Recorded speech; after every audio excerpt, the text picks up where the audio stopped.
क्रांतीसूर्य महात्मा ज्योतिबा फुले हे नाव जरी उच्चारलं तरी आपल्या सगळ्यांना लगेच आठवतं की देशातील पहिली मुलींची शाळा काढणारे समाजसुधारक, सत्यशोधक, ब्राह्मण्यवादावर जोरदार आसूड ओढणारे, दिनदुबळ्या शेतकऱ्यांची आणि कामगार वर्गाची बाजू मांडणारे, त्यांच्या हक्कासाठी लढा उभा करणारे.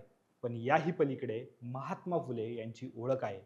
ती म्हणजे महात्मा फुले खूप मोठे कॉन्ट्रॅक्टर होते. इतकंच नाही, तर महात्मा फुलेंनी शेअर्सवरती कविताही रचल्या होत्या. कॉन्ट्रॅक्टर असणाऱ्या महात्मा फुलेंनी कोणती कोणती मोठी कामं केली होती, शेअर्सवरती कोणत्या कविता रचल्या होत्या, हे सगळं समजून घेऊ या व्हिडिओच्या माध्यमातून. त्यामुळे हा व्हिडिओ तुम्ही शेवटपर्यंत नक्की बघा. नमस्कार, मी अरविंद आणि तुम्ही पाहतात महाराष्ट्र कट्टा.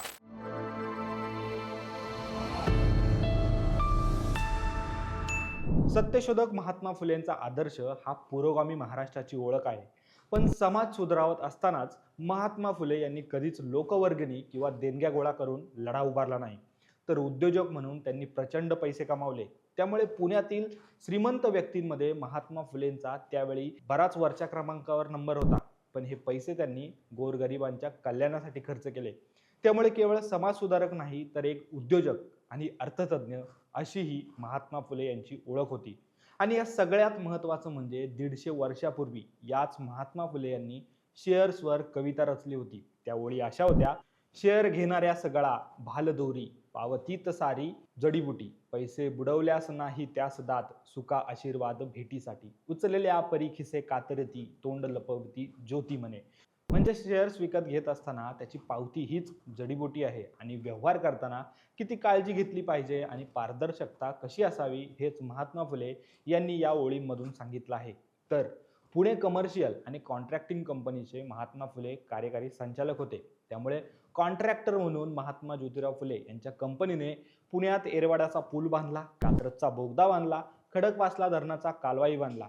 तर मुंबई महानगरपालिकेची मुख्य इमारत ही फुलेंनीच बांधली. त्याचबरोबर भायखळा पूल, परळचे रेल्वे वर्कशॉप, मुंबईतील अनेक कापड गिरण्या आणि भंडारदरा धरण आणि त्यासोबतच बडोद्याचे महाराज सयाजीराव गायकवाडांचा लक्ष्मी विलास पॅलेस सुद्धा याच महात्मा फुले यांनी बांधला होता.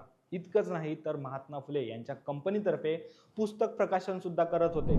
याचं उदाहरण द्यायचं झालं तर बौद्ध विचारवंत अश्वघोष यांच्या वज्रसूची या जगप्रसिद्ध ग्रंथावर आधारित तुकाराम तात्या पडवळ यांनी 1865 साली लिहिलेलं जातीभेद विवेकसार हे पुस्तक महात्मा फुले यांनीच प्रकाशित केलं होतं आणि पुण्यातच याचं पुस्तक विक्री केंद्रही होतं. यासोबतच सोन्याचे दागिने बनवण्याचे साचे आणि विकण्याची एजन्सी ही महात्मा फुले यांच्याकडे होती. दिवंगत प्राध्यापक हरी नरके सरांनी महात्मा फुले यांच्या जीवनकार्यावर संशोधन केलं होतं. त्यांच्या लिखाणातूनच त्यांनी या सगळ्या गोष्टी मांडल्या आहेत. खरं तर 11 एप्रिल 1827 साली जन्मलेल्या महात्मा ज्योतिराव फुले यांची 200वी जयंती यावर्षी साजरी होत आहे. आणि या ऐतिहासिक दिनानिमित्त एप्रिल 2026 ते एप्रिल 2027 हे वर्ष महाराष्ट्र शासनाने महात्मा फुले कार्य गौरव वर्ष म्हणून घोषित केले आहे. या निमित्तानं राज्यभरात सामाजिक प्रबोधन, फुलेंच्या साहित्याचे प्रकाशन आणि त्यांच्या कार्याचा प्रसार करणारे कार्यक्रम आयोजित केले जाणार आहेत. त्यामुळे भारतातील स्त्री शिक्षणाचे प्रणेते असणाऱ्या महात्मा ज्योतिबा फुले यांना महाराष्ट्र कट्टाकडून त्रिवार वंदन. दरम्यान हा माहितीपूर्ण व्हिडिओ जर तुम्हाला आवडला असेल तर व्हिडिओला लाईक करा, शेअर करा आणि असेच व्हिडिओ पाहण्यासाठी तुम्ही आमच्या महाराष्ट्र कट्टाला आत्ता लगेच सबस्क्राईब करा. धन्यवाद.